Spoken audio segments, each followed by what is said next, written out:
Olá, gente, tudo bem? Hoje nós vamos estudar o capítulo 13 de Mateus, que tem 8 parábolas e a gente vai estar dando uma olhadinha de uma maneira resumida, claro, nessas parábolas, o que cada uma significava, o objetivo de Jesus para estar falando por parábolas. Lá no versículo 11 ele diz assim: porque vos é dado conhecer os mistérios do reino dos céus, mas a eles não lhes é isso dado. Ele está falando isso aos seus discípulos. E ele fala também no versículo 34: todas estas coisas disse Jesus às multidões por parábolas, e sem parábolas nada lhes dizia, para que se cumprisse o que foi dito por intermédio do profeta: abrirei em parábolas a minha boca, publicarei coisas ocultas desde a criação do mundo. E esta citação está no Salmo 78, versículo 2. É uma citação profética, das Escrituras, e que está mencionada aqui no capítulo 13 de Mateus. Jesus pretendia que seus ensinos fossem simples para aqueles que estavam prontos para eles e obscuros para os rebeldes. Então, por isso ele falava por parábolas para os discípulos de uma maneira, para as multidões e os religiosos Jesus falava de outra maneira. Então vamos ver as parábolas que nós temos aqui no capítulo 13. São 8 na lista, tá bom? A parábola do semeador, o trigo e o joio, o grão de mostarda, o fermento, o tesouro, a pérola, a rede e o chefe de família. A lista ela fica dividida então no meio, tá? A partir do versículo 36, essa lista é dividida, onde se diz que Jesus deixou as turbas, que é as multidões, e entrou em casa. Deste modo, 4 parábolas foram destinadas às turmas, às multidões, e as outras 4 aos seus discípulos. Então, as primeiras 4, Jesus falou às multidões, e as 4 últimas, Jesus falou em particular para os seus discípulos. Vamos ver aqui, o seu começo pela sementeira. Então vamos ver a primeira parábola que Jesus falou às multidões, foi da parábola do semeador, que ela é bem conhecida. E ela diz sobre a sua acolhida por vários tipos de ouvintes cujos corações são representados por terrenos ou terras onde a verdade seria semeada. E ali tem todo o discorrer da parábola que vocês conhecem, cada terra, o que aconteceu com aquela semente, se produziu, se não produziu, o que aconteceu neste caminho. Jesus então ele está mostrando para a multidão que está sendo semeada uma semente e que cada coração deles é uma terra, e para que eles observem, para que eles possam ouvir que algo estava sendo semeado. Mas será que eles entenderam? Porque o objetivo, como mesmo que a palavra diz, é que eles não entendessem, não é verdade? Vamos em frente. A parábola do joio e do trigo, muito conhecida por nós, e nós olhamos às vezes, até mencionamos, tem muito joio misturado com o trigo, muita gente misturada na igreja.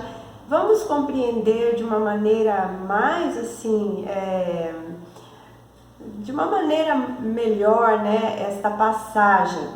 Ela é o contraste entre o verdadeiro e o falso reino de Deus. O dono da casa é Deus, da casa que está dizendo a parábola, que havia um dono de uma casa que semeava o trigo, o texto fala lá. O dono da casa é Deus. A verdadeira semente é a palavra. O joio é o que parece com a verdadeira semente, mas ele é semeado pelo inimigo, como diz o texto, e passa a crescer junto com o trigo. Então veja que existe uma seara, existe uma plantação da semente da palavra de Deus, mas no meio desta plantação também o inimigo semeia sementes ruins. Tá? Os servos perguntam ao dono da casa: queres que vamos e arranquemos o joio? Não, diz o dono da casa, deixa crescer juntos até a colheita. Quando os verdadeiros frutos aparecerem no tempo da colheita, ou seja, esta colheita, quando será?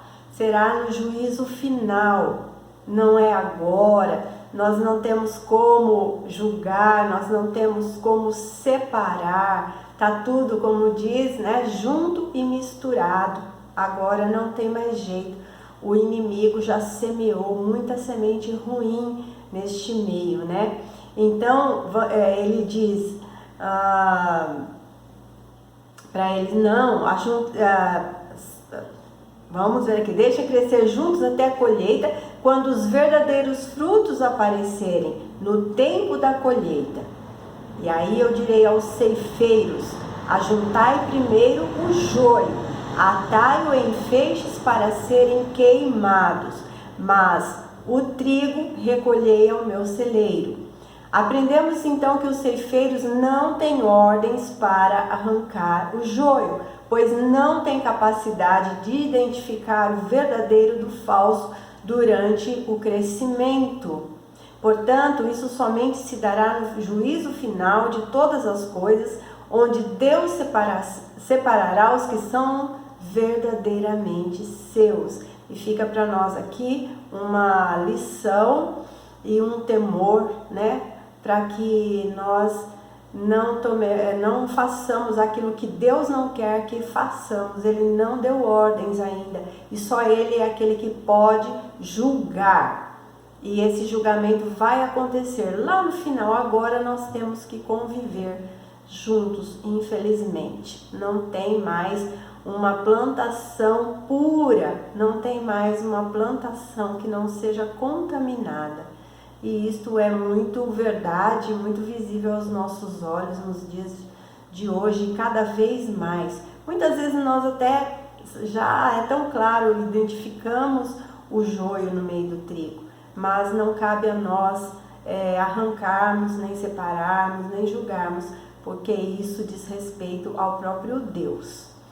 Vamos a outra parábola, a parábola do grão de mostarda. E ela é bem conhecida também, mas Jesus estava falando para as multidões, né? Não era para os discípulos, ele estava falando, e era para não ser muito bem compreendida. E muitas vezes nós olhamos também para esta parábola e a gente olha muito para o ponto de vista da fé, da pequena semente, né? Que é um grão de mostarda, que ela é pequenininha, ele é o menor grãozinho, e ele, quando plantado, se torna uma árvore, um arbusto grande. E a gente olha sempre desse ponto de vista, mas ela tem algumas mensagens mais profundas e mais reveladoras da parte de Jesus. E eu já vi interpretações erradas a respeito desta parábola, porque às vezes a gente lê e entende e explica, não se aprofunda, não pesquisa, não vai tentar compreender a raiz das coisas, da palavra, e acabamos errando. Então vamos ver. O grão de mostarda é uma pequena semente que se torna a maior de todas as hortaliças. Esta hortaliça simboliza o espantoso crescimento do reino, de um pequeno começo desse reino e seu desenvolvimento no decurso do tempo. Ele começou apenas com Jesus e seu pequeno grupo de discípulos. No entanto, a manifestação atual e visível do reino crescerá até se tornar organizado e poderoso. E aí ele fala: e aceitará em seus ramos ou na sua comunhão, como diz o texto, as aves do céu. E aí é onde eu já vi, né, dizendo que o reino de Deus, a semente, se torna tão grande, se espalha, que abriga todos, aninha todos, acolhe a todos, quando na verdade Jesus estava predizendo algo ruim. Isso não é algo bom que Jesus está falando, porque as aves do céu, aqui no texto, como nós vamos ver, no contexto, ela representa elementos malignos. Aqueles elementos, as aves do céu não são elementos bons, não é uma coisa boa. As aves do céu que vêm se aninhar nesses grandes ramos do reino de Deus, porque no contexto elas são elementos malignos, né? Vamos ver até no mesmo capítulo, lá no comecinho, quando ele está falando da semente, né, da parábola do semeador. No versículo 4 ele fala assim: e ao semear, uma parte caiu à beira do caminho, e vindo as aves a comeram. Então são elementos malignos que vêm roubar a semente, que vêm se aninhar e infiltrar no reino de Deus para trazer mal, para trazer destruição.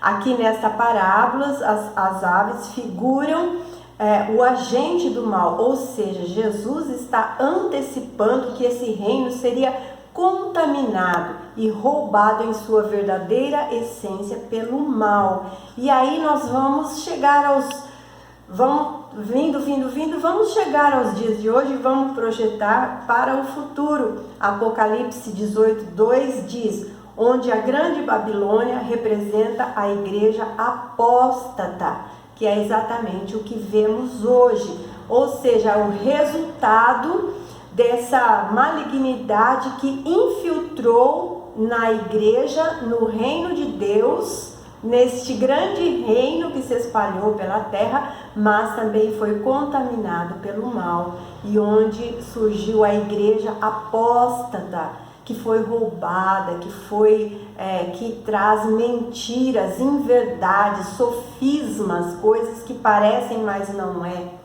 E é o que nós vemos hoje com toda certeza, não é verdade? Então lembra, as aves do céu que se aninham nos galhos do grão de mostarda não é uma coisa boa. Infelizmente, Jesus está predizendo isso, que haveria de acontecer neste reino que estava sendo começado, trazido a partir dele e iria se formar através dos seus discípulos.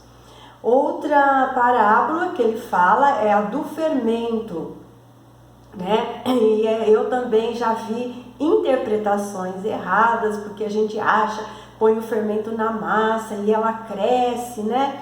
E se torna grande, então a gente compara que o fermento está no meio de nós para crescer, o evangelho se expandir, mas não é esta a mensagem que Jesus está falando. É importante que nós leiamos a palavra e compreendamos verdadeiramente o seu sentido, né? O sentido real das palavras, as traduções reais, os comentários, as pesquisas, o que realmente estava implícito numa mensagem.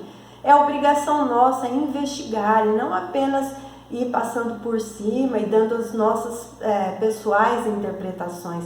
Nós temos meios e mecanismos. Hoje, na mão de qualquer pessoa, você tem uma Bíblia de estudo que explica. Não tenha preguiça, vai lá, dá uma olhada, confia. Se você tem uma Bíblia de estudo, está na tua mão, é porque você confia nela, porque você confia nos seus comentários e comentaristas. E com certeza todos eles são excelentes, não é verdade? Então vamos ver. O fermento são as forças dinâmicas do reino comparadas com o fermento, que colocado na farinha, leveda toda a massa, toda ela, né? Nesse caso, essa parábola está ligada à parábola do grão de mostarda, então não é uma coisa boa. Não está falando de um crescimento saudável, tá? Vamos entender. Porque fala também da presença do mal ou da impureza do reino. No Novo Testamento, o fermento ele é empregado para representar o falso ensino e as doutrinas malignas dos fariseus, saduceus e dos herodianos. Tá? Então vamos ver onde está. Mateus 16:11 diz assim: Jesus fala aos seus discípulos: acautelai-vos do fermento dos fariseus e dos saduceus. E em 1 Coríntios 5, 6 e 8, Paulo fala: não é boa a vossa jactância, não sabeis que um pouco de fermento leveda toda a massa? E ele fala: lançai fora o fermento velho, para que sejais nova massa, como sois de fato sem fermento. Né? A massa boa é aquela que não tem um fermento que contamina, mas é o pão puro, o pão sem fermento, puro, a pureza da palavra, sem contaminações. Todas essas coisas constituíam fatores que Jesus queria que o povo conhecesse. Muitas vezes nós lemos uma passagem e nós entendemos exatamente da maneira contrária e achamos bom algo que às vezes não é. Então fica aqui um pouquinho mais para você compreender sobre essas parábolas. E as outras 4 parábolas, então, é de aspectos mais interiores ao reino de Deus. Jesus então agora vai falar em particular, vai falar mais somente para os seus discípulos. E aí ele vai falar sobre o reino dos céus e vai fazer também as suas comparações. E a próxima parábola é a parábola do tesouro e a pérola. São 2 parábolas bem curtinhas que na verdade expressam a mesma verdade. E ele fala nessas 2 parábolas do custo da edificação do seu reino e o valor que o reino tem na vida daquele que o encontra, que é um verdadeiro tesouro, né? Mateus 13:44 diz: o reino dos céus é semelhante a um tesouro oculto num campo, o qual certo homem, tendo-o achado, escondeu, e transbordante de alegria, vai e vende tudo que tem e compra aquele campo. Né? Então, tudo que ele tinha antes passa a não ter valor. Ele repudia tudo, ele se desfaz de tudo aquilo para poder ter o reino de Deus, o reino dos céus, né? E no versículo 45 ele vai falar da pérola. Um negociante, tendo achado uma pérola de grande valor, vende tudo o que ele possui e compra. Então ele quer aquela pérola a qualquer preço, e ainda que se for necessário ele vender tudo o que tem para ele adquirir aquela pérola. Assim é o reino de Deus. Aí ele fala sobre a rede. E ele fala de uma rede lançada ao mar que recolhe peixes de toda espécie e cheia. Ela é recolhida pelos pescadores que escolhem e separam os bons, deixando os bons na rede e os ruins ele joga fora. Aí Jesus aqui revela que nem todos estão no reino que estão no reino aqui na sua presente fase visível, que na terra, né, como nós estamos hoje, são verdadeiramente filhos de Deus. Muitos foram recolhidos nesta rede, né? Como diz, muitos são chamados, poucos os escolhidos. E aqui a gente tem que observar, né, muito firmemente, que não se trata, né, de Jesus fazer uma escolha arbitrária, né? Dele falar assim: esse eu quero, esse eu não quero, esse tem valor, esse não tem valor. Não é isso que ele está falando. O evangelho, o reino e a nova vida de Jesus, ela está disponível para todos, e muitos se achegam nesta proposta, nesta vida em Jesus Cristo, mas muitos não vão estar em condições de serem recolhidos, né? Então, não vão permanecer firmes e não vão estar íntegros para ficar na rede, né? E assim Jesus revela o destino daqueles que na consumação dos séculos serão separados. Mais uma vez o juízo final, onde tudo será separado, meus queridos. Nós estamos aqui andando nesse mundo, nesse reino, caminhando, todos juntos, né? Pregando, vivendo a fé, ouvindo a palavra, vivendo a vida cristã. Muitas vezes uns creem em uma coisa, outros creem em outra coisa, mas a palavra é uma só e a verdade é uma só, né? E nós temos que ser fiel na palavra.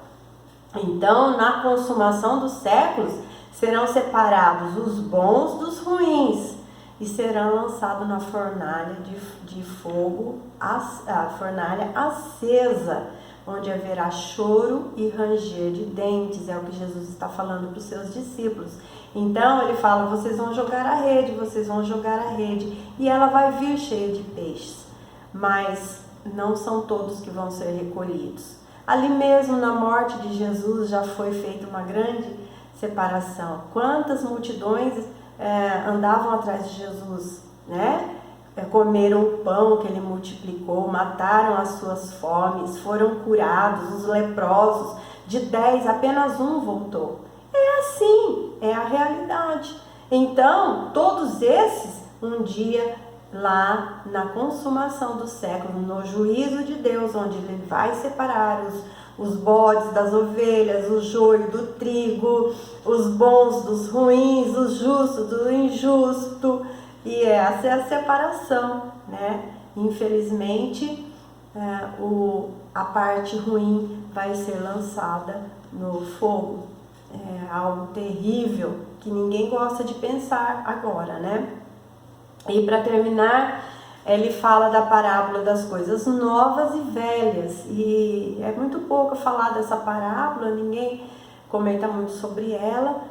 Mas ela fala que o verdadeiro escriba, né? E Jesus então estava falando na realidade deles ali, do verdadeiro conhecedor das escrituras, porque o escriba ele conhecia porque ele escrevia as escrituras, ele reproduzia, ele fazia cópias e cópias e cópias, ele era o mais conhecedor e versado nas escrituras, mas naquela época eles eram os que menos compreendiam, eles apenas escreviam, mas não de uma maneira espiritual, mais eles compreendiam.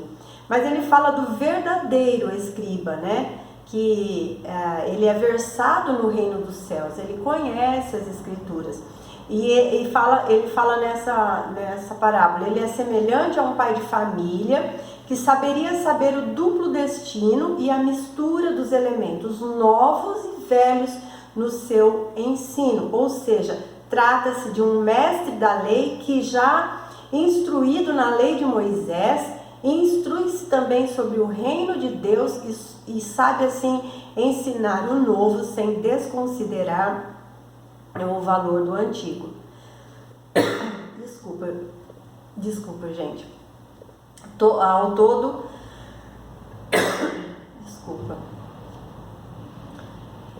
todo, o todo das parábolas indica que Jesus não pensava em si próprio simplesmente como um reformador judaico, mas sim como um soberano da terra e como uma figura de importância mundial, né?